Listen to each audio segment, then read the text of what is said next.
আল্লাহর নবী বললেন, ও আমার সাহাবীরা শোনো, তোমরা কি করে বুঝবে তোমাদের মা বোন মেয়ে বউ চারজন জাহান্নামী না জান্নাতি, কি করে বুঝবে?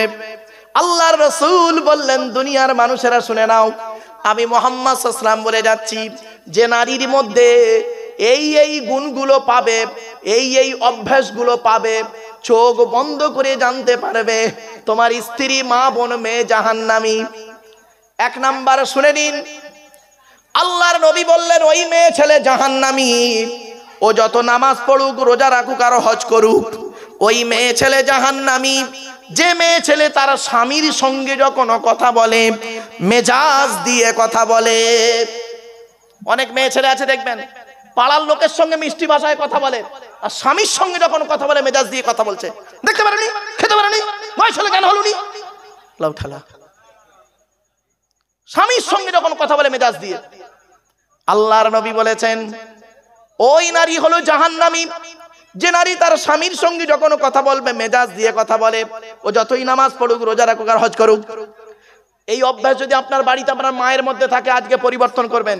মেয়ের মধ্যে থাকলে পরিবর্তন করবেন, বোনের মধ্যে থাকলে পরিবর্তন করবেন, স্ত্রীর মধ্যে থাকলে সুন্দর করে বোঝাবেন। বলে যাচ্ছি, এ দায়িত্ব আপনার। 2 নাম্বার নবীজি বললেন, ওই নারী হলো জাহান্নামী যে নারী তার স্বামীর দুর্নাম বদনাম অন্যের কাছে করে বেড়ায়। ভালো করে শুনে নিন, যে নারী তার স্বামীর দুর্নাম বদনাম অন্যের কাছে করে বেড়ায়। এই ধরনের মেয়ের এখন বেশি চলে গেছে, বেশি চলছে। একটু ব্যাখ্যা করে দিই।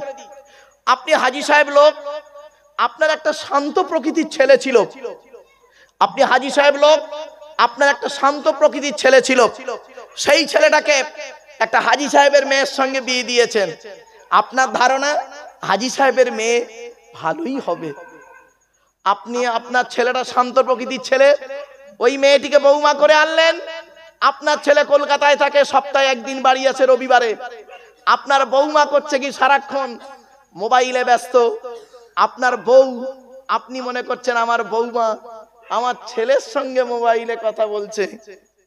লাস্টে দেখা যাচ্ছে 24 ঘন্টায় 30 মিনিট আপনার ছেলের সঙ্গে কথা বলে, আর বাকি 6 ঘন্টা ও কথা বলে সেই ক্লাসে যখন পড়তো 8, 9, 10, 11, 12, 5 বছর যার সঙ্গে প্রেম করেছে, তার সঙ্গে বিয়ে হয়নি, তার সঙ্গে লাইনটা জুড়ে রেখেছে। 5 বছর পরে হঠাৎ সামান্য করলো কি, সেই ছেলেটা একটু ভালোবাসার আবেগ দেখালো, এর স্বামীকে ছেড়ে দিয়ে তার সঙ্গে বিয়ে করলো।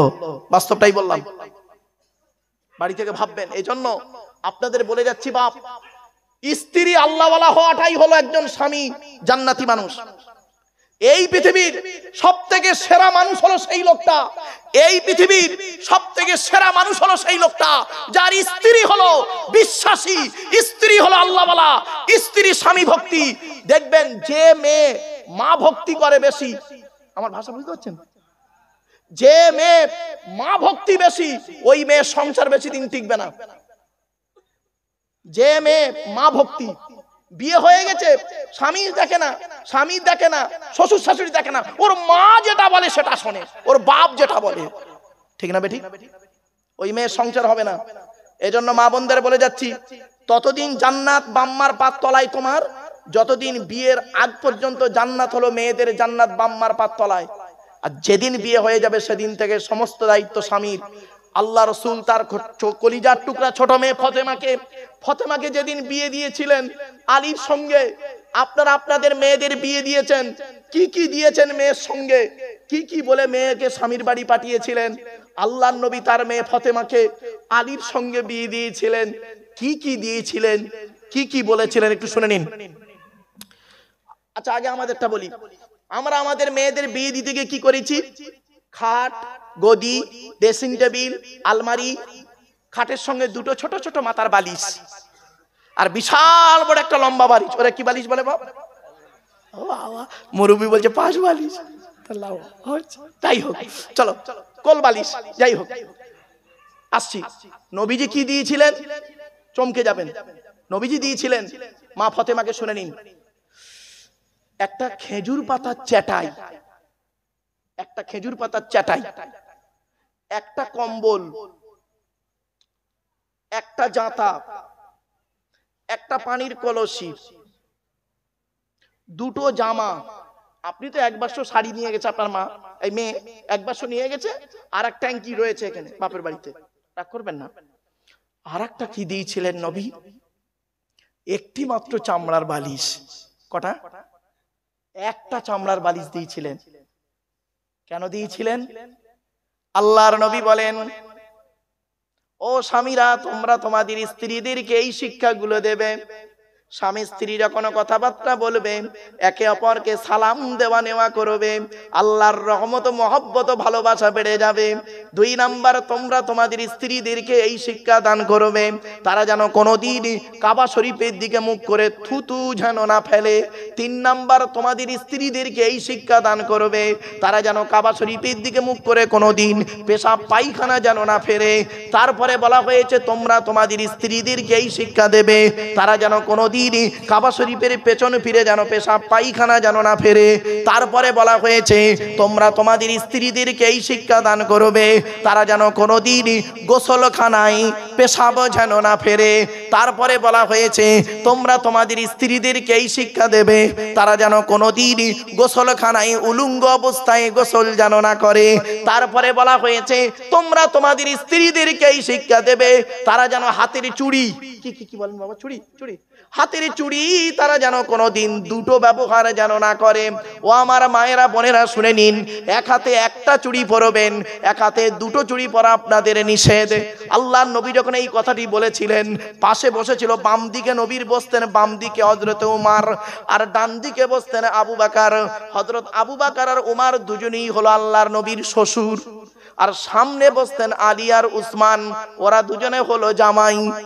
এখন প্রশ্ন হলো, বাবা এই আল্লাহর নবীর ডান দিকে বসতেন কে? আবু বকর সিদ্দিক রাদিয়াল্লাহু তাআলা আনহু, ওনার মেয়ে আয়েশাকে বিয়ে করেছিলেন। আর হযরত উমর, ওনার মেয়ে হলো হাফসা, নবীজি বিয়ে করেছিলেন।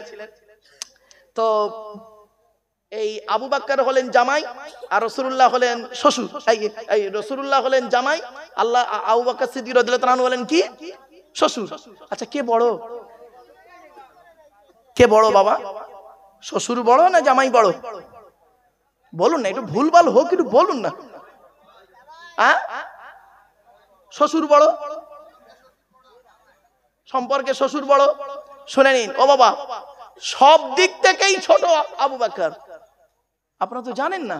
শুনে নিন, সম্মানের দিক থেকে আবু বকর অনেক নিচে, আল্লাহ রাসূল নবী, ইনি সাহাবী, এক হতে পারে না। 2 নাম্বার, এই দুনিয়ার দিন রাত্রির গণনায়, দিন বছরে, তাতেও ছোট আবু বকর। হ্যাঁ শুনে নিন, আমি বলে দিচ্ছি, আল্লাহর নবী হলেন আবু বকরের থেকে 2 বছর 2 মাস 10 দিনের বড়। কত কত কত, এগুলো শিখে যান। 2 বছর 2 মাস 10 দিনের বড় হলো আল্লাহ রাসূল এই দুনিয়ার বয়সের দিক থেকে, আর 2 বছর 2 মাস 10 দিনের ছোট আবু বকর সিদ্দিক রাদিয়াল্লাহু তাআলা। যাই হোক, চলেন, হযরত ওমর রাদিয়াল্লাহু তাআলা বাম দিকে বসেছিলেন।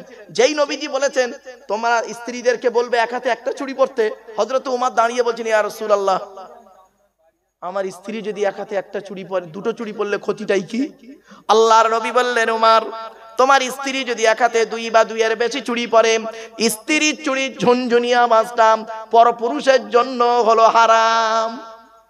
এরপরে নবীজি বললেন, এই স্বামীরা, তোমরা তোমাদের স্ত্রীদেরকে এই শিক্ষা দান করবে, তারা যেন মাথার বালিশ, কি বলে, মাথার বালিশ তারা যেন কোনোদিন দুটো ব্যবহারে যেন না করে। স্বামী স্ত্রী যখন ঘুমাবে, একটি মাত্র লম্বা বালিশে, এক বালিশে দুজনে মাথা রেখে ঘুমাবে। স্বামী স্ত্রী যদি এক বালিশে মাথা রেখে ঘুমায়, আল্লাহর রহমত মহব্বত ভালোবাসা আল্লাহ বাড়িয়ে দেবে। এই ওয়াজটা শোনার পরে অনেক মুরব্বী বাবাজি মনে মনে বলছে, ওরে মারুফ, 20 বছর আগে কেন ওয়াজটা করলি না? তোর চাচি আর শুতে নেয় না।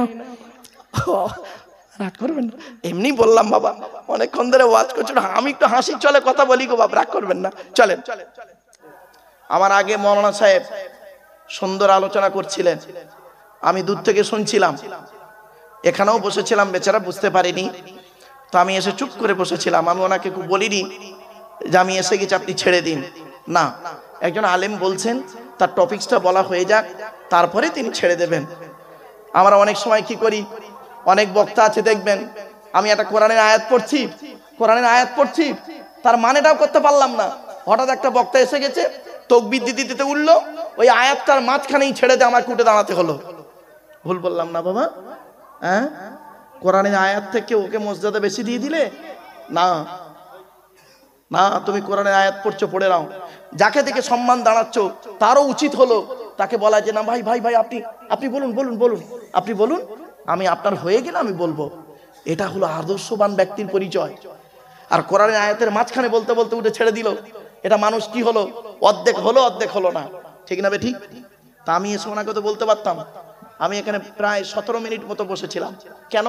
উনি বলছেন বলুক, শুনি, এর মধ্যে একটা গুরুত্ব আছে। চলো 5 নাম্বারটা শুনুন। মসজিদ কমিটি হতে গেলে কি করতে হবে? মসজিদের সেক্রেটারি, ক্যাশিয়ার, মসজিদের ক্যাশিয়ার হিসেব চাইলে খালি পালাচ্ছে। 20 বছর মসজিদের হিসাব নাই। যদি চেয়েছে মসজিদের জায়গা জমি নিজের নামে রেকর্ড করে বসে আছে, কটা নেবেন? আমার কি শুধু মৌলবি মনে হয় না? আমার গাড়ির সামনে একটা বোর্ড লাগানো আছে, দেখবেন গিয়ে। এখন বিশ্ব মানবাধিকার পরিষদ, ওয়ার্ল্ড হিউম্যান রাইটস কাউন্সিল, তার আমি একজন ন্যাশনাল প্রেসিডেন্ট দিল্লিতে। আপনাদের মনে হয় কি কিছু জানে না? আমরা বুঝি বাবা, সব বুঝি, কিন্তু কিছু বলি না। কি হবে? নিজেকে জাহির করাটা ঠিক নয়, কিন্তু বাধ্য হয়ে কিছু কিছু জায়গা আছে না, না বললে মানুষ ভাবে কিচ্ছু জানে না, মূর্খ, তুচ্ছ, তাচ্ছিল্য। এজন্য কিছু কিছু জায়গায় বলতে হয়, নিজের পরিচয় দিতে হয়। চলুন এগিয়ে যাই। 5 নাম্বার হলো ওয়ালাম ইয়াখশা ইল্লাল্লাহ। মসজিদ কমিটি ওই লোকটা হবে যে আল্লাহ ছাড়া কাউকে ভয় করবে না। সুবহানাল্লাহ বলেন। এবার আপনারা বাড়িতে গিয়ে দেখবেন, এই 5টা গুণ যার মধ্যে আছে সেই ব্যক্তিকে মসজিদ কমিটি করবেন, আল্লাহ খুশি হবে, আল্লাহর রহমত নাজিল হবে। এবার আপনাদের বলে দিলাম, এবার করা না করা আপনাদের ব্যাপার। আমার দায়িত্ব কতটুকু? আমার দায়িত্ব শুনুন, আল্লাহ রসুলের দায়িত্ব যেটা ছিল, আলেম উলামাদের দায়িত্ব হলো সেটা। আল্লাহ রসুলের দায়িত্ব কি? কোরআন বলছে 6 নম্বর পারার। আচ্ছা, আগে আমি তো রেফারেন্স গুলো দিচ্ছি, আগে মূল জিনিসটা বলি দিই। আগে আমাদের সৃষ্টিকর্তার নাম কি? বলুন না। আল্লাহ। আল্লাহ যত মুখ থেকে বলবেন আল্লাহ খুশি হবে। আমাদের সৃষ্টিকর্তার নাম আল্লাহ। আল্লাহর পরিচয় কটা? এই আল্লাহর পরিচয় হলো টোটাল কোরআনে 4টে। কটা? যতদিন বাঁচবেন এগুলো মনে রাখবেন বাপ। আল্লাহর পরিচয় হলো টোটাল কোরআনে 4টে। কি? আল্লাহ নিজেই বলছেন, কুল, নবী তুমি বলো, হুয়াল্লাহু আহাদ, সে আল্লাহ হলেন একক। 2 নাম্বার আল্লাহুস সামাদ, আল্লাহ হলেন অমুখপেক্ষী, আল্লাহ কারো মুখপেক্ষী নন, সারা পৃথিবী তার মুখপেক্ষী। 3 নাম্বার লাম ইয়ালিদ ওয়া লাম ইউলাদ, আল্লাহ কাউকে জন্ম দেয়নি, আল্লাহ কাউকেও জন্ম দেয়নি। 4 নাম্বার ওয়ালাম ইয়াকুল্লাহু কুফুয়ান আহাদ, আল্লাহর সমকক্ষ কেউই নেই। এই হলো আল্লাহর 4টে পরিচয়। আচ্ছা বাপেরা, এই যে সূরাটি পড়লাম, এই সূরাটি আপনাদের অনেকের মুখস্থ নেই, বলুন না। তা আমি পড়লাম কেন আবার? কারণটা কি শুনে নিন। কারণটা হচ্ছে এই 4টে বাক্য যে আল্লাহর পরিচয়, এটা বলে দিলাম। 2 নাম্বার বাংলায় ট্রান্সলেট করে দিলাম, মানে অনুবাদ করে দিলাম। 3 নাম্বার এই 4টে আয়াত থেকে, বাক্য থেকে 4টে ধর্ম বেরিয়েছে। 4টে ধর্ম কি? ইসলাম, ইহুদি, খ্রিস্টান, নাসারা আর মুশরিক, 4টে ধর্ম বেরিয়েছে। এই সূরাটা পড়লাম কেন? আল্লাহ নবী বলেছেন। কেন পড়লেন? আল্লাহ রাসূল বলেছেন, কোন ব্যক্তি যদি 3 বার যদি সূরা ইখলাস পাঠ করে, কুল হুয়াল্লাহ সূরা পাঠ করে, ওই ব্যক্তির নামায় আমলনামায় 1 খতম কোরআন শরীফ পড়ার সওয়াব আল্লাহ লিখে দেবে। আপনি কেন এত ভালো জিনিস থেকে দূরে সরে আছেন? প্র্যাকটিক্যাল করুন বাড়িতে গিয়ে। চলো, আল্লাহর পরে স্থান হলো নবীদের। কাদের? নবীদের পরিচয় হলো 3টে। কি? 1 নাম্বার যিনি নবী হবেন তার চরিত্র উত্তম হতে হবে। 2 নাম্বার যিনি নবী হবেন তার উপর আল্লাহর তরফ থেকে ওহী নাযিল হতে হবে। 3 নাম্বার যিনি নবী হবেন তার দ্বারাই অলৌকিক ঘটনা ঘটতে হবে, যাকে বলে মুজিজা। তো পৃথিবীতে যত নবী এসেছেন প্রত্যেক নবীর মাধ্যমে আল্লাহ পাক 1 থেকে 50টার ভিতরে মুজিজা দিয়েছেন। আমার নবী বিশ্ব নবী কুল কায়নাতের রাসূল রাহমাতুল লিল আলামিন মুহাম্মদ মুস্তাফা সাল্লাল্লাহু আলাইহি সাল্লামের মাধ্যমে আল্লাহ পাক পৃথিবীতে 1000-এরও বেশি মুজিজা দিয়েছেন। সর্বশ্রেষ্ঠ হলো এই কোরআনুম মাজিদ নাজিল করা। কোরআনুম মাজিদ নাজিল করা, এই কোরআনকে নিয়ে পৃথিবী গবেষণা করছে। America, London, France, Britain, Japan, Jordan, জার্মানের ঠান্ডা করে বসে বসে কোরআন কিনে গবেষণা করছে। কারা করেছে? Humphry Davy, Michael Faraday, Einstein, Isaac Newton, doctor Maurice Bucaille, mister Cook, mister জাবিরিন, mister Campbell, Raja Rammohan Roy, Ishwarchandra Vidyasagar, Rabindranath Tagore, Acharya Jagadish Chandra Bose, Francis বেক, ফ্রান্সিস ডেক, উইলিয়ামস কিতমুর, Williams Harvey, Thomas, George Bernard, এরা কোরআন কিনে গবেষণা করল। আর আমরা পৃথিবীর কিছু মৌলবি, সকলে নয়, আমরা কিছু মৌলবি কি করলাম? এই কোরআনটাকে নিয়ে ব্যবহার করলাম কিভাবে? তেল পড়া, পানি পড়া, ওয়াজ করা, খতম পড়া, তাবিজ পড়া, ঘর বন্ধ করা, আর নিজেদের মধ্যে মারামারি করা। কিসের মারামারি করলাম দেখে নিন। গোল টুপি, লম্বা টুপি, চেরা জামা, ফাড়া জামা, তবলিগ, ফুরফুরা, বেরেলি, ওয়াহাবি, জামাতে ইসলামী, আহলে হাদিস, বুকে হাত বাঁধা, নাভির নিচে হাত বাঁধা, জোরে আমিন বলা, আস্তে আমিন বলা, মোনাজাত করা না করা, কিয়াম করা না করা, জানাজার পরে মোনাজাত করা না করা, এ ওরে বলে কাফের, ওরে বলে কাফের। ঠিক না বেঠিক? আল্লাহর নবী বলেছেন, তুমি যাকে কাফের বলছো সত্যিকারে যদি সে কাফের না হয়, বলনেওয়ালা নিজে কাফের। বাপেরা, বাড়ি থেকে একটু ভাববেন আমার কথাগুলো। চলুন এগিয়ে যাচ্ছি। পৃথিবীতে নবী এসেছেন কটা? 1,24,000। কত কত কত? 1,24,000। রসুল এসেছেন কত? 313 অথবা 315 জন। কেতাব এসেছে কটা? 104টা। কটা কটা? এগুলো মনে রাখবেন, 104টা কেতাব। 100টা হলো ছোট ছোট, সহিফা বলে, আর 4টা হলো বড় বড়। 100টা কেতাব কাদের উপরে এসেছে শুনে নিন। আদম নবীর উপরে এসেছে 10টা, ইব্রাহিম নবীর উপরে এসেছে 10টা, ইদ্রিস নবীর উপরে এসেছে 30টা। তাহলে কত হলো? 50টা। আর শীষ নবীর উপরে এসেছে 50টা, 100টা। মুসা নবীর উপরে তাওরাত বলে একটা কেতাব এসেছিল 1000 পারা। কত কত কত? 1000 পারা বা খণ্ড মুসা নবীর উপরে নাজিল হয়েছিল। তাওরাত বলে একটা কেতাব আল্লাহ পাঠিয়েছিলেন মুসা নবীর উপরে, 1000 পারা বিশিষ্ট। রমজান মাসের 6 তারিখে নাজিল হয়েছে।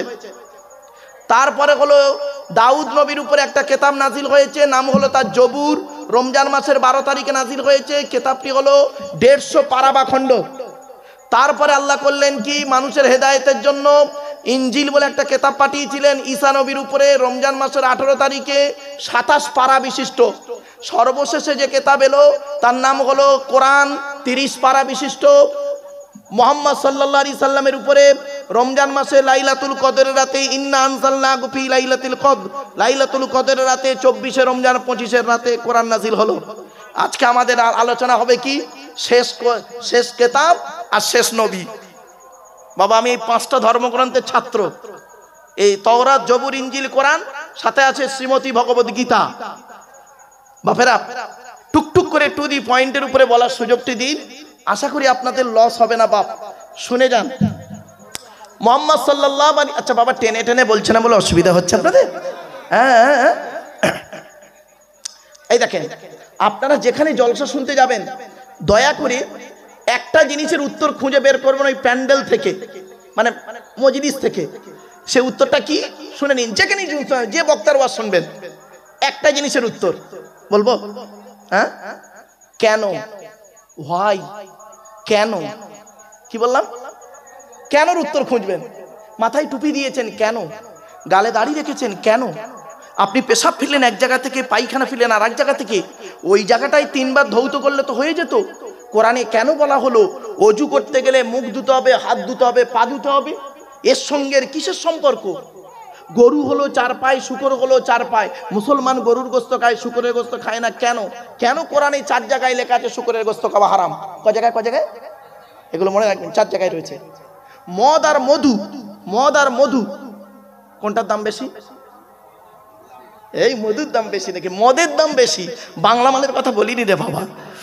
চলেন একটু চলেন বাবা। এই মদকে নিয়ে গবেষণা করতে গিয়ে পেয়েছি আমি যেগুলো, কেন একজন গবেষকের কাজ কি জানেন? প্রত্যেকটা জিনিসকে নিয়ে গবেষণা করা। তো মদকে নিয়ে গবেষণা করতে গিয়ে পেয়েছি, দেখুন বাংলা মালের বাজার এখন 30 টাকা প্যাক, 30 টাকা প্যাক। আর ইংলিশ মালের বাজার এখন অনেক। হুইস্কি, কিংফিশার, ম্যাকডোনাল্ড, বেলাক, ওয়াইন, রিডমিল, ব্লক, ব্রাইন, এসব মদের নাম বললাম রে বাপ, যারা খায় তারা বুঝতে পারছে। যাই হোক বাপ, চলেন। এখন একটা জিনিসকে গবেষণা করতে গেলে না বাবা, সব রকম জিনিসকে গবেষণা করতে হবে। চলো না কি যাই। মদ আর মধু, কোরআনে কেন মদ লেখা আছে হারাম? 4 জায়গায়। কয় জায়গায়? 4 জায়গায়। কেন মদ হারাম আছে আর মধু কেন হালাল? আর একটা প্রশ্ন করলে চমকে যাবেন। সমস্ত ফেরেশতাদেরকে আল্লাহ বলেছিল আদমের পায়ে সাজদা করতে, তাই তো নাকি? ফাসাজাদু, সকলে সেজদা করলো, ইল্লা ইবলিস, ইবলিস করলো না, কাফের হয়ে গেল। তা আপনি নামাজ পড়তে গিয়ে মসজিদে নিয়ত বেঁধে সূরা কেরাত পড়ে ডাইরেক্ট সেজদায় চলে গেলে তো হয়ে যেত। তা রুকুটা করেন কেন? আদমের পায়ে তো রুকু করেনি ফেরেশতারা, ডাইরেক্ট তো সেজদা করেছিল। তা আপনি ডাইরেক্ট সেজদা করবেন, আমাদের উদ্দেশ্যটা কি আল্লাহকে সেজদা দেওয়া তো নাকি? আরে ভাই বলুন না, তা আল্লাহ রুকুর কথা কেন বললেন? রুকুটার মধ্যে কি যুক্তি, কি বিজ্ঞান আছে? হয়েছে বাবা। এই ওয়াজ করতে গেলে বাবা, একজন বক্তাকে 1 ঘন্টা লেকচার দিতে গেলে 3 ঘন্টা কিতাব পড়তে হবে, গবেষণা করতে হবে। ও বাবা, একজন প্রাইমারি স্কুলের টিচার ক্লাস 1-এ গিয়ে একটা ক্লাস করে, ক্লাস 1-এ গিয়ে একটা ক্লাস করে 40 মিনিট। আর ক্যালকাটা ইউনিভার্সিটির একজন লেকচারার, বিশ্ববিদ্যালয়ের একজন লেকচারার MA সেকেন্ড ইয়ারে গিয়ে একটা ক্লাস করে 40 মিনিট। এও সরকারি চাকরি, ওরও সরকারি চাকরি। এর মাইনে হলো, প্রাইমারি স্কুলের টিচারটার মাইনে হলো 40,000 টাকা মাসে। আর ক্যালকাটা ইউনিভার্সিটির একজন লেকচারারের মাইনে হলো 1.5 লক্ষ টাকা মাসে। মনে রাখবেন, কর্মচারীর থেকে ম্যানেজারের মাইনে বেশি হয়, ঠিক না বেঠিক? কেন ম্যানেজারের মাইনে কেন বেশি হবে? ম্যানেজার তো শুধু কাঁচের ঘরের মধ্যে চুম মেরে বসে থাকে, কাঁচের ঘরে বসে থাকে, চা খাচ্ছে, মাঝে মাঝে এসির মধ্যে বসে আছে আর খালি বোতাম টিপতেছে, কম্পিউটার টিপছে, ওর মাইনে 1.5 লক্ষ টাকা মাসে। আর এই বেচারা সারাদিন 8 ঘন্টা করে খাচ্ছে, মাথার ঘাম পায়ে ফেলে দিচ্ছে, এর মাসে মাইনে 15,000 টাকা। আমি আগেই বলেছি, পরিশ্রমটাই যদি সব জায়গাতে সফলতা আসতো, তাহলে বনের রাজা গাধাই হতো, সিংহ নয়। বাবা, আমার ওয়াজ শুনতে গেলে একটু সময় লাগবে বাপ, চলে না কি যাচ্ছে। আরো দেখেন প্রশ্ন, এগুলো আমি যদি ভুলে যাই এগুলো মনে করিয়ে দেবেন আমার। আচ্ছা বাপেরা, ফজর, জোহর, আসর, মাগরিব, এশা 5 ওয়াক্ত নামাজ তো, হ্যাঁ? আচ্ছা, প্রত্যেক ওয়াক্ত নামাজের আগে, জোহর, আসর, মাগরিব, এশা এই 4 ওয়াক্ত নামাজের আগে আজান হয় একবার, তাই তো নাকি বাবা? একবার। একই রকম ফজরের সময় এই আসসালাতু খায়রুম মিনান নাওম বলে একটা বাক্য বলে না? হ্যাঁ, কেন এটা এলো কোত্থেকে? এটা বলার কি দরকার ছিল? এই কবে থেকে এলো এটা? আর একটু এগিয়ে যাই। ফজরের নামাজ ফরজ 2 রাকাত, জোহরের নামাজ ফরজ 4 রাকাত, আসরের নামাজ ফরজ 4 রাকাত, এশার নামাজ ফরজ 4 রাকাত, আর মাগরিবের ফরজ নামাজ ক রাকাত? কেন এই 2 2 4 4 হচ্ছিল তো এটা বেজোড় কেন? কারণটা কি? আবার দেখেন, ফজর, জোহর, আসর, মাগরিব, এশা 5 ওয়াক্ত নামাজের আজান হয় একবার করে হয়তো নাকি? আর জুম্মার দিনে কেন? কারণটা কি? ঈদের নামাজের খুতবা ইমাম সাহেব কখন দেয়? নামাজের আগে না পরে? বলেন, একটু কথা বলুন। পরে। আর জুম্মার নামাজের খুতবা নামাজের আগে না পরে? বলুন না একটু জোরে। কেন? জোহরের নামাজের পরিবর্তে জুম্মার নামাজ, তা জোহরের ফরজ নামাজ ক রাকাত? 4 রাকাত। তা জুম্মার নামাজ ক রাকাত? কেন? এর বদলে যদি এইটা হয়, ওটাও তো 4 রাকাত হবে। বাপেরা, এজন্য আপনাদের বলি বাপ, আপনারা আমাকে নিয়ে এসছেন, আমি একটা গবেষক মানুষ, আমারে নিয়ে এসছেন, আপনাদের আনাটা যাতে বিফল না হয়, কিছু শিখে যান, কিছু জেনে যান, কিছু জেনে যান, শিখে যান, বুঝে যান। না বুঝতে পারলে আমাকে বলবেন বাপ, I shall try my best, আমি চেষ্টা করবো আমার ভালোটা আপনাদের কাছে তুলে ধরতে। আমার বেশি শ্রোতা দরকার নেই বাপ, এই যে কজন বসে আছেন, দাঁড়িয়ে আছেন, এই কজনই আমার যথেষ্ট। 1000টা বেকার শ্রোতার থেকে 10 জন শূন্যওয়ালা শ্রোতার দাম আছে, ঠিক না ঠিক? চলুন একটা একটা করে বলে দিচ্ছি, এবার শুনুন। আগে আমরা আল্লাহর কিতাবের পরিচয়টা নিয়ে নিই। কিতাবের কোরআনের পরিচয়টা কি? আমি একটু স্পিরিটে কথা বলি, একটু মানিয়ে নেবে না বাবা, স্পিরিটে একটু কথা বলে ফেলি। যখন স্পিরিটে যখন বলবো তখন বুঝতে না পারলে বলবেন। কোরআনের পরিচয়। কোরআন কবে এসেছে শুনে নিন। আল্লাহর তরফ থেকে জিবরাইলের মাধ্যমে হযরত মুহাম্মদ সাল্লাল্লাহু আলাইহি সাল্লামের উপরে আরবের মক্কা নগরের নিকটবর্তী একটি গুহাটির নাম হলো হেরা। হেরা নামক গুহাতে কবে এসেছে তারিখটা মনে রাখবেন, যতদিন বাঁচবেন। 610 খ্রিস্টাব্দে, কত 610 খ্রিস্টাব্দে 1 ফেব্রুয়ারি সোমবার। 610 খ্রিস্টাব্দের 1 ফেব্রুয়ারি সোমবার। আচ্ছা বাপ, আজকের কত তারিখ? ইংরাজি ওই লেখা আসতো, বলেন না বাপ। 26 ফেব্রুয়ারি 2025 খ্রিস্টাব্দ। কি বার? বুধবার। তাহলে মাইনাস প্লাস করুন বাড়িতে গিয়ে। 610 খ্রিস্টাব্দ 1 ফেব্রুয়ারি সোমবার, আর এই 26 ফেব্রুয়ারি বুধবার 2025 খ্রিস্টাব্দ। বাড়ি থেকে মাইনাস প্লাস করবেন, সাল তারিখ বার বলে দিলাম, কতদিন আগে কোরআন নাজিল হয়েছে পেয়ে যাবেন। চলো, 610 খ্রিস্টাব্দে 1 ফেব্রুয়ারি সোমবার কোরআনের প্রথম আয়াত নাজিল হলো, ইকরা, রিড, পড়ো পড়ো পড়ো। এই কোরআনে আছে 82 জায়গায় বিভিন্ন অ্যাঙ্গেলে নামাজের কথা, আর 92 জায়গায় আছে লেখাপড়ার কথা। তা কোন সংখ্যাটা বেশি, 82 না 92? তাহলে লেখাপড়ায় পিছিয়ে কেন বাপ? এই জন্যই তো মুসলমান পিছিয়ে, আমরা লেখাপড়ায় পিছিয়ে। আল্লাহর নবী বলেছেন, প্রত্যেক উতলুবুল ইলমা মিনাল মাহদি ইলাল লাহাদ, দোলনা থেকে নিয়ে কবর পর্যন্ত লেখাপড়া শেখো। তুমি তো পিছিয়ে আছো।